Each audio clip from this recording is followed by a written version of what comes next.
வணக்கம், வாழ்க வளமுடன். என்னோட பேர் ராஜபூபதி, நிறுவனர் மற்றும் பயிற்றுனர், ரேடியன் பயிற்சி நிறுவனம். இந்த வீடியோ குறிப்பாக குரூப் 4 அது மற்றும் குரூப் 2க்கும் யூஸ் பண்ணிக்கலாம். இது சம்பந்தமான உங்களுடைய சந்தேகங்கள், அதற்கு அனைத்து பதில்களும். ஸோ இது வந்து குரூப் 4 விஏஓ டைப்பிஸ்ட் எல்லா விதமான அதுக்கு எப்படி ப்ரிப்பேர் பண்ணுறதுலேருந்து எல்லாத்துக்குமே இது நிறைய வீடியோஸில் பார்க்க போகிறோம். இது வந்து வீடியோ 1.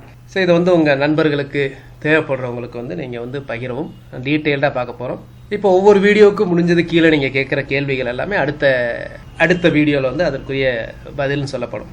ஸோ வரிசையாக இருக்கும். இது வந்து எக்ஸ்க்ளூசிவ் ஃபார் குரூப் 4 எக்ஸாமினேஷன்ஸ். எப்படியாவது இதில் வந்து நீங்கள் கண்டிப்பாக வேலை வாங்கி ஆக வேண்டும். என்கிட்ட ஒருத்தர் மெசேஜ் அனுப்பிச்சிருந்தாரு. சரிங்களா சார், நான் வந்து 34 வயசு, நான் ப்ரைவேட்டில் ஒர்க் பண்ணிக்கிட்டு இருக்கேன், இப்போ என்னால் வேலை வாங்க முடியுமா அப்படின்னு கேட்டிருந்தாரு. ஸோ அதற்காக தான் இந்த போஸ்ட்டு. என்னுடைய மாணவர், சரிங்களா, என்னுடைய மாணவர் வந்து பார்த்தீங்கன்னா 48 வயசில் படிக்க வந்தார். 48 வயசில் படிக்க வைக்கும் போது அப்போ உள்ள குரூப் 2 எக்ஸாமினேஷன்ஸ் கிளியர் பண்ணி ரெவன்யூ அசிஸ்டண்ட், சரிங்களா, ஸோ அப்போ இருக்கக்கூடிய ரெவன்யூ அசிஸ்டண்ட் அந்த போஸ்ட்டு போய் அதுக்கப்புறம் வந்து பார்த்தீங்கன்னா சீனியர் ரெவன்யூ இன்ஸ்பெக்டர், ஆமாம் ரெவன்யூ அசிஸ்டண்ட் இல்லை ரெவன்யூ இன்ஸ்பெக்டர், ஆர்ஐங்கிற போஸ்ட். ரெவன்யூ அசிஸ்டண்ட் அப்படிங்கிறது குரூப் 2A வந்துடும். சரிங்களா, இது வந்து குரூப் 2 ஓடி போஸ்ட். அவர் இன்டர்வியூ அட்டன் பண்ண போஸ்ட்டு ரெவன்யூ இன்ஸ்பெக்டர். ஸோ அந்த ரெவன்யூ இன்ஸ்பெக்டர் போஸ்ட்டில் வந்து 48 வயசில் போயிருக்கார் என்னுடைய மாணவர். இன்னொன்று வந்து என்னுடைய மாணவர் வந்து இந்த வருடம் வந்து ரிட்டையர் ஆகிட்டாங்க. இந்த வருடம் மார்ச் மாதத்துலேயே வந்து ரிட்டையர் ஆகிட்டாங்க. ஸோ ஏன்னா 48 வயசு, இந்த 48 வயசுங்கிறது வந்து பார்த்திங்கன்னா 2010 வருஷத்துக்கு முன்னாடி 2010 ஜாப்பில் போனாங்க. இப்போ 58. அதுக்கப்புறம் தான் ரிட்டையர் ஆனதுக்கு அப்புறம் தான் கவர்மெண்ட் வந்து அந்த 59 வயசு அப்படின்னு சொல்லி ஆர்டர் பண்ணாங்க. ஸோ எதுக்கு சொல்ல வரேன் அப்படின்னா, அவர் வந்து பார்த்திங்கன்னா வேலை பார்த்துட்டு படித்தார். அவருடைய பேர் வந்து பார்த்திங்கன்னா இப்ராஹிம் ஃபயாஸ். வேலை பார்த்துட்டு படித்தார். இந்த போஸ்ட் இது வந்து பார்த்திங்கன்னா ஒர்க் பண்ணிகிட்டு இருக்கும்போது அனுப்பிச்ச போஸ்ட். எப்போ அந்த குரூப் 2ல் குரூப் 4ல் கொஞ்சம் பிரச்சனை வந்துச்சுல்ல, ஸோ அதற்காக தான் அந்த போஸ்ட்டு. சார், நீங்கள் அன்றே சொன்னது போல் இன்று உண்மையாகிவிட்டது. தர்மத்தின் வாழ்வதனை கெடுமதியாளரின் சூது கவினால் முடிவும் தர்மமே வென்றது, நன்றி. அந்த குரூப் 4ல் நம்ம நிறைய ஆக்ஷன்ஸு, நிறைய மாணவர்களின் உதவியால், தேர்வுகளின் உதவியால் எடுத்து நிறைய பேரை வந்து எடுத்து அதுக்கப்புறம் வந்து அதை திரும்ப ரேங்கிங்லாம் ரேங்கிங்லாம் பண்ணியிருந்தாங்களே, ஸோ அந்த சமயத்தில் போட்டிருந்த போஸ்ட். ஸோ 48 வயசில் அவர் வந்து பார்த்திங்கன்னா ஒரு ப்ரைவேட்டில் வேலை பார்த்துட்டு இருந்தாங்க. ப்ரைவேட்லனா உங்களுக்கு தெரியும் எவ்வளோ டைமில் வேலை பார்ப்பாங்க. இன்ஃபேக்ட் சனிக்கிழமை கூட அவருக்கு ஆஃபீஸ் உண்டு. அது முடிஞ்ச பின்னாடி ஒரு டெஸ்ட்டு கூட விட மாட்டாங்க. டெஸ்ட்டு வந்து ரொம்ப ப்ராப்பராக எழுதுவாங்க. மற்ற நாளில் டெய்லி வந்து பார்த்திங்கன்னா ஆஃபீஸ் டைம் போக டெய்லி ஒரு 6 மணி நேரமாக தொடர்ந்து படிப்பாங்க. படித்து ஒவ்வொரு டெஸ்ட்டும், சரிங்களா, டெஸ்ட்டு முடிஞ்ச பின்னாடி எனக்கு தெரியும், டெஸ்ட்டு முடிஞ்ச பின்னாடி நீங்கள் பார்த்தீங்கன்னா அவருக்கே தெரியும், டெஸ்ட்டு முடிஞ்ச பின்னாடி எல்லா ஸ்டூடெண்ட்ஸும் போயிடுவாங்க. ஸோ அதுக்கப்புறம் நானும் அவர் தான் இருப்போம். ஸோ அவர் வந்து என்கிட்ட வந்து சில கொஸ்டின்ஸு, சில டவுட்ஸு அந்த மாதிரிலாம் கேட்பாங்க. மற்றபடி நல்ல ஒரு என்ன சொல்கிறதுனா ஒரு ஆர்வம், கண்டிப்பாக ஒரு ஆர்வம் வேணுங்க, அவ்வளோதான். எல்லாருக்கும் ஒரே மாதிரியான இது லெவல் தாங்க இருக்குது. இந்த ஆர்வம் தான் வேறுபடும். அதை வச்சு தான் யாருக்கு வேலை கிடைக்கும் கிடைக்காது அப்படிங்கிறதுக்கு. இன்றைக்கி கூட ஒரு போஸ்ட்டு ஃபேஸ்புக்கில் போட்டிருந்தேன் பாருங்க. ஆல்பர்ட் ஐன்ஸ்டைன் சொல்கிறார், என்னிடம் சிறப்பான தனித்திறமை என்று எதுவுமே இல்லை, என்னிடம் இருப்பது வந்து ஆர்வம் மட்டுமே. ஸோ இந்த தேர்வுக்கு நான் அடிக்கடி ஸ்டூடெண்ட்ஸ்கிட்ட சொல்கிறது என்ன அப்படின்னா, தேர்வுக்காக படிக்காதீங்க.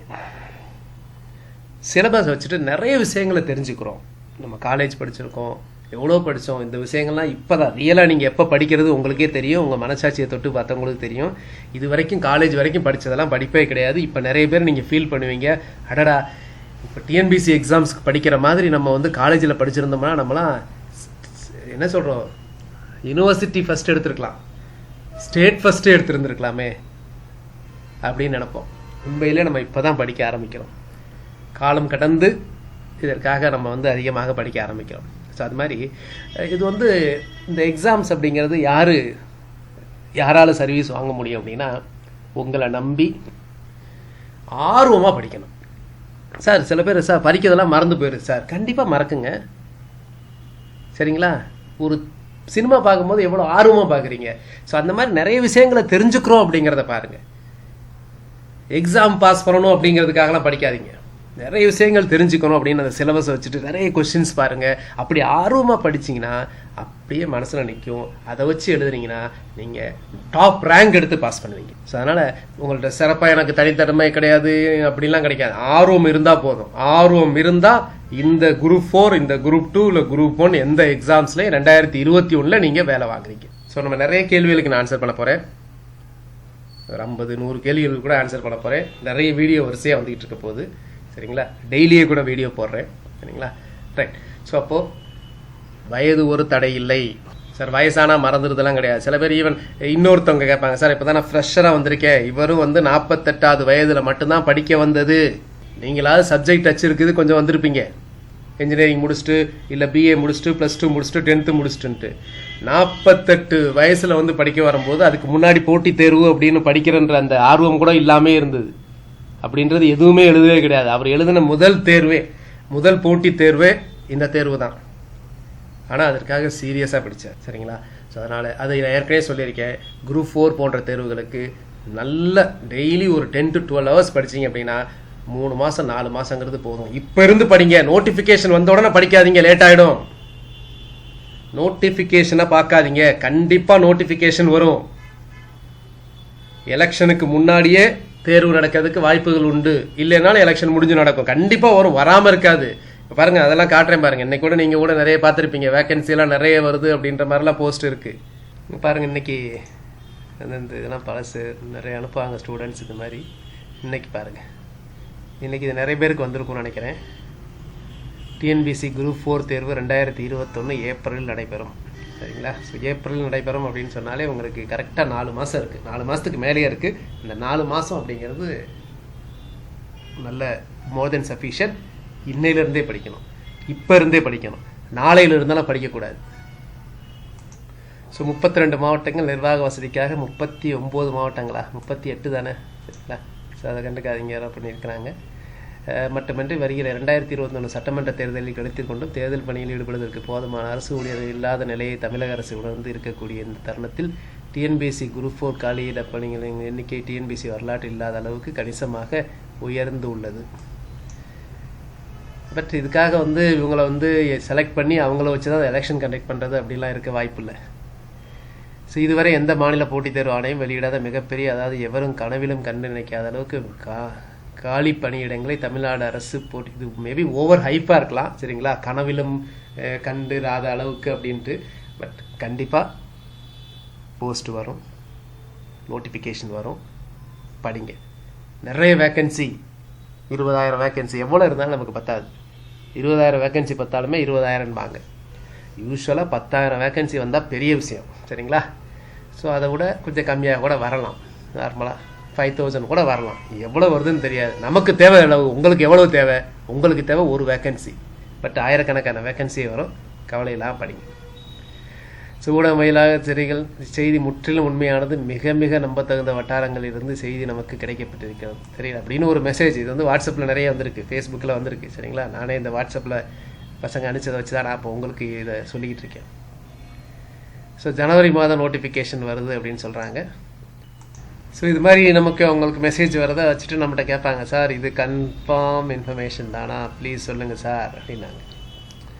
எனக்கு இவ்வளோ வேக்கன்சி வருதா அப்படிங்கிறதெல்லாம் தெரியலை. கண்டிப்பாக நிறைய வேக்கன்சியோடு வரும். ரொம்ப பெரிய அதிகபட்சமாக அப்படியே கனவிலும் வராத அளவுக்கு வருதான்னு தெரியலை. பட் நிறைய யூஸ்வலாக வரக்கூடிய வேக்கன்சியே நிறைய இருக்குது. நிறைய இன்றைக்கி கூட பார்த்திங்க அப்படின்னா ஒரு இந்த இன்டர் டிபார்ட்மெண்டலுக்குள்ளே அனுப்பக்கூடிய ஒரு கவர்மெண்ட் லெட்டரில் பார்த்தீங்கன்னா ரெவன்யூ டிபார்ட்மெண்ட்டுக்கு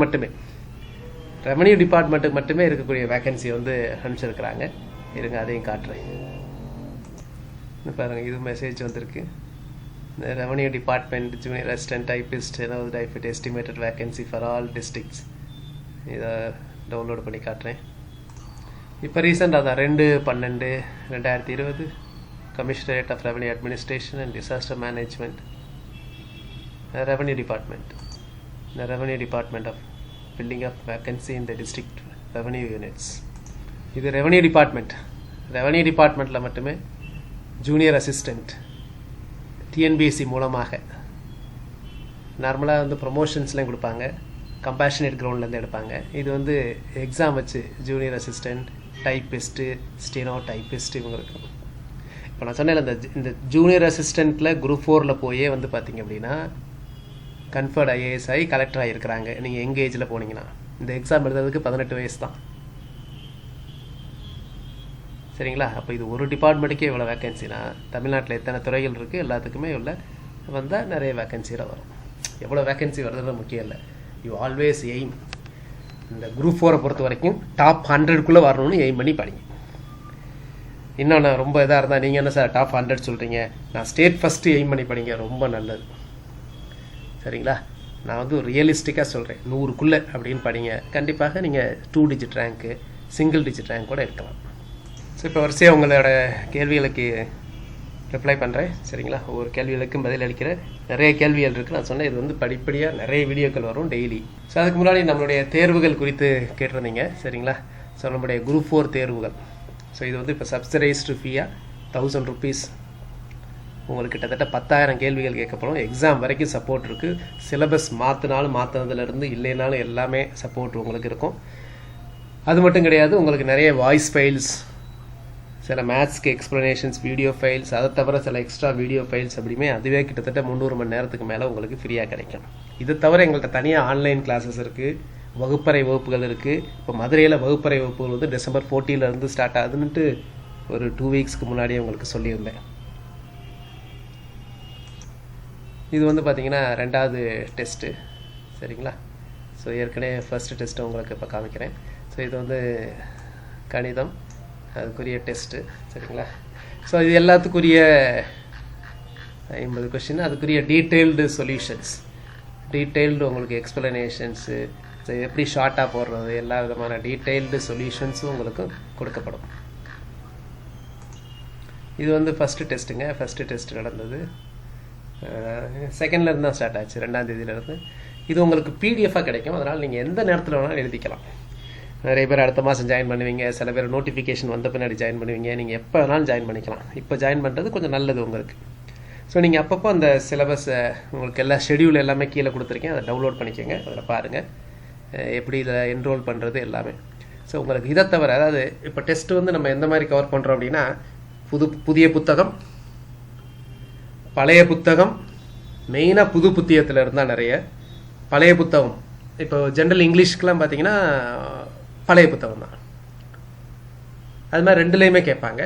இதை தவிர இது இல்லாததுன்னு கேட்பாங்க. அதுக்காக நாங்கள் உங்களுக்கு சில டெஸ்ட்டுக்கு வந்து பார்த்தீங்கன்னா நிறைய கொஷின்ஸ் கொடுப்போம். ஒரு 400 கேள்விகள் கொடுக்கும். ஒவ்வொரு டாப்பிக்கும் ஒரு 400 அதே நிறைய வந்துடும், ஆயிரக்கணக்கான கேள்விகள் வந்துடும்.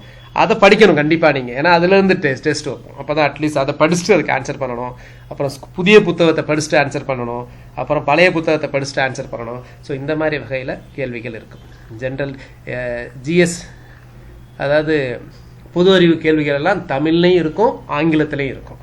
இப்போ மேத்ஸ் பார்த்தீங்கன்னா தமிழ்லேயும் இருந்தது, ஆங்கிலத்திலையும் இருந்தது. இது தமிழ். சரிங்களா? இது பொது தமிழ். ஸோ இது வந்து பார்த்தீங்க அப்படின்னா உங்களுக்கு தமிழில் இருக்கும். அடுத்து ஜென்ரல் இங்கிலீஷ். இது பாருங்கள், general English questions. So general English இருக்குது, ஜென்ரல் பொது தமிழ் இருக்குது, அதுக்கப்புறம் பொது அறிவு Tamil medium, English medium.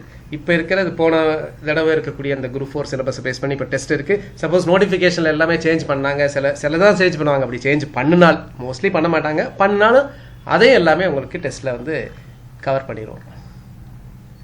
Test schedule எல்லாமே கீழே இருக்கும், நீங்கள் டவுன்லோட் பண்ணிக்கலாம். நீங்கள் எப்போ வேணாலும் ஜாயின் பண்ணிக்கலாம். உங்களுடைய இது வந்து டெலிகிராமுக்கு வந்து பிடிஎஃபாக வரும், பாஸ்வேர்டு ப்ரொடெக்ஷனோட வரும், அல்லது உங்கள் மெயிலுக்கு வந்துடும். நீங்கள் வந்து இதை வந்து எப்போ வேணாலும் டவுன்லோட் பண்ணி பிரிண்ட் வேணாலும் பிரிண்ட் எடுத்துகிட்டு யூஸ் பண்ணிக்கலாம். எப்போ வேணாலும் இந்த டெஸ்ட்டை நீங்கள் எழுதிக்கலாம். ஸோ உங்களுக்கு ஏதாவது இந்த டெஸ்ட்டோ இது சம்மந்தமாக, ஆன்லைன் கிளாஸஸ் மற்ற சம்மந்தமாக, இல்லை கிளாஸஸ் நான் ஜாயின் பண்ணுறது அந்த பற்றி டீட்டெயில்ஸ் வேணும் அப்படின்னா இந்த நம்பருக்கு ஒரு வாட்ஸ்அப் பண்ணுங்கள், அல்லது டெலிகிராம் பண்ணுங்கள், அல்லது மெயில் அனுப்புங்க. இப்போ டைப்பிஸ்ட் கொடுத்து சில கேள்வி கேட்டிருந்தாங்க. ஸோ டைப்பிஸ்ட்டுக்கு யார் எலிஜிபிள் அப்படின்ட்டு. இப்போ தமிழில் வந்து பார்த்தீங்கன்னா ஹையர் முடிச்சிட்டோ, இங்கிலீஷில் லோயர் முடித்தா கூட எலிஜிபிள், இல்லை தமிழில் லோயர் முடிச்சுட்டு இங்கிலீஷில் ஹையர் முடித்தா எலிஜிபிள். இது எலிஜிபிள் தான் டைப்பிஸ்ட்டுக்கு. ஆனால் ஏதாவது ஒன்றில் லோயர் இருந்ததுன்னா உங்களுக்கு கிடைக்கிறது கஷ்டம். ஏன்னா நிறைய பேர் அவங்க என்ன சொல்கிறாங்க அப்படின்னா, ஆட்கள் இல்லாத போது ரெண்டுலேயும் ஹையர் இருந்தால் அவங்களுக்கு தான் ஃபஸ்ட்டு ப்ரிஃபரன்ஸ் கொடுப்போம் அப்படின்னு சொல்லும்போது, ரெண்டுலேயும் ஹையர் இருக்கிறவங்களுக்கு மட்டும்தான் வேலை கிடைக்கும். ஏதாவது ஒன்றில் ஹையர் உள்ள லோயர் இருக்கிறவங்களுக்கு வேலை கிடைக்காது. அதனால் நீங்கள் கண்டிப்பாக ஹையர் படிங்க, டைப்பிஸ்ட் வேணும் அப்படின்னா. இதே தான் ஸ்ரீனோவுக்கும் வரும். ஸோ பழைய சிசிஎஸ்சி அந்த சிசிஎஸ்சி 4 அல்லது குரூப் 4 அதோட பேட்டர்ன் என்னென்னு பார்த்தீங்க அப்படின்னா, உங்களுக்கு மொத்தம் 200 வினாக்கள் குரூப் 4ல். குரூப் 1 இருந்தாலும் அதுதான், குரூப் 2நாலும் ப்ரிலிம்ஸ்க்கு 200 வினாக்கள் தான் வச்சுருக்காங்க. ஒவ்வொரு வினாக்களுக்கும் 1.5 மார்க்ஸ். ஸோ மொத்தம் 300 மதிப்பெண்கள். இந்த 200 வினாக்கள் இது வரைக்கும் எப்படி இருந்தது அப்படின்னு பார்த்தீங்கன்னா, அதில் வந்து 100 வினாக்கள் வந்து பார்த்தீங்கன்னா பொது தமிழாக இருக்கும். ஸோ பொது தமிழ் அல்லது ஜென்ரல் இங்கிலீஷ்,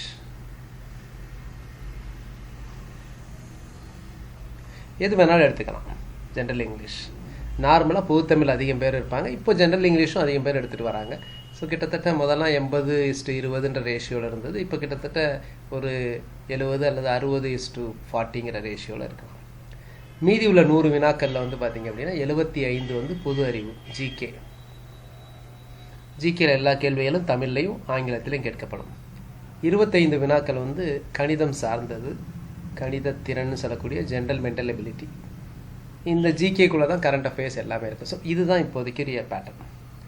இப்போ இதில் சில பேர் என்ன கேட்டிருந்தீங்க அப்படின்னா, சார் நான் ஜிகே வந்து இங்கிலீஷ் மீடியத்தில் பண்ணிவிட்டு பொதுத்தமிழ் எடுத்துக்கலாம் அப்படின்னா எந்த காம்பினேஷன் வேணால் எடுத்துக்கலாம். சில பேர் ஜென்ரல் இங்கிலீஷ் எழுதியிருப்பாங்க, ஆனால் வந்து ஜிகேலாம் படிக்கிறதெல்லாம் பார்த்தீங்கன்னா தமிழில் தான் படிப்பாங்க. நீங்கள் எக்ஸாமில் எங்கேயுமே மென்ஷன் பண்ண போகிறதில்ல, அது தமிழும் இங்கிலீஷில் தான் கொஷின்ஸ் இருக்கும். அதனால் அங்கே வந்து உங்களுக்கு ஒரு நீங்கள் வந்து ஜிகே வந்து தமிழில் ஆன்சர் பண்ணுறீங்களா இங்கிலீஷில் ஆன்சர் பண்ணுறீங்களான்னு தெரியாது, எழுதுனா தானே தெரியும். இது எல்லாமே மார்க்கிங் தான். ஸோ அதனால் அந்த பிரச்சனை இருக்காது. எந்த காம்பினேஷனில் எப்படி வேணாலும் எடுத்துக்கலாம்.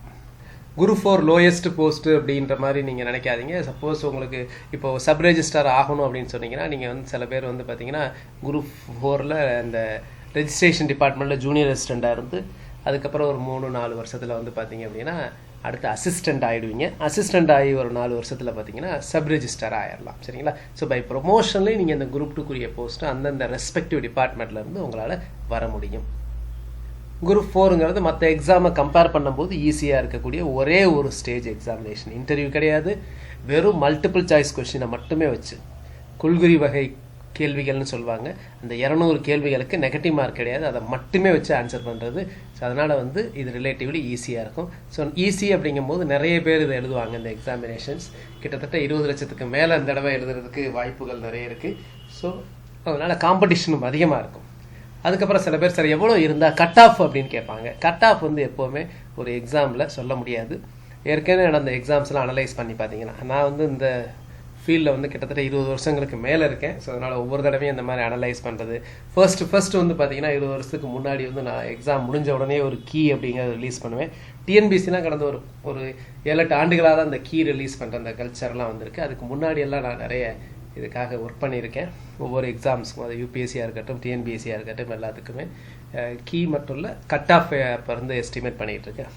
ஸோ அதனால் அந்த அனாலிசிஸில் நீங்கள் எடுத்து பார்த்தீங்க அப்படின்னா,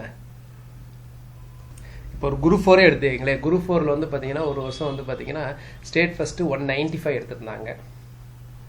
ஒரு வருஷம் பார்த்தீங்க அப்படின்னா ஒரு 183க்கு ஜாப் கிடைக்கல. ஆனால் இன்னொரு வருஷம் பார்த்தீங்கன்னா 183 தான் ஸ்டேட் ஃபஸ்ட்டே இருந்தது. அதுக்கப்புறம் 176 ஸ்டேட் ஃபஸ்ட் வந்து. ஸோ அப்போது கொஷின் இப்போதைக்கு எவ்வளோ கட் ஆஃப்னு சொல்லவே முடியாது. கட் ஆஃப் எல்லாம் வந்து பார்த்தீங்கன்னா அதை நிறைய ஃபேக்டர் வந்து அஃபெக்ட் பண்ணும். கொஷின் பேப்பர் ஈஸியாக இருந்தால் கட் ஆஃப் வந்து பார்த்தீங்கன்னா கூடும், டஃப்பாக இருந்தால் குறையும். நிறைய பேர் காம்படிஷன் அதிகமாக இருந்தால் கட் ஆஃப் மார்க் வந்து பார்த்தீங்கன்னா உங்களுக்கு இன்க்ரீஸ் ஆகும். ஸோ இந்த மாதிரி நிறைய ஃபேக்டர்ஸ் இருக்குது.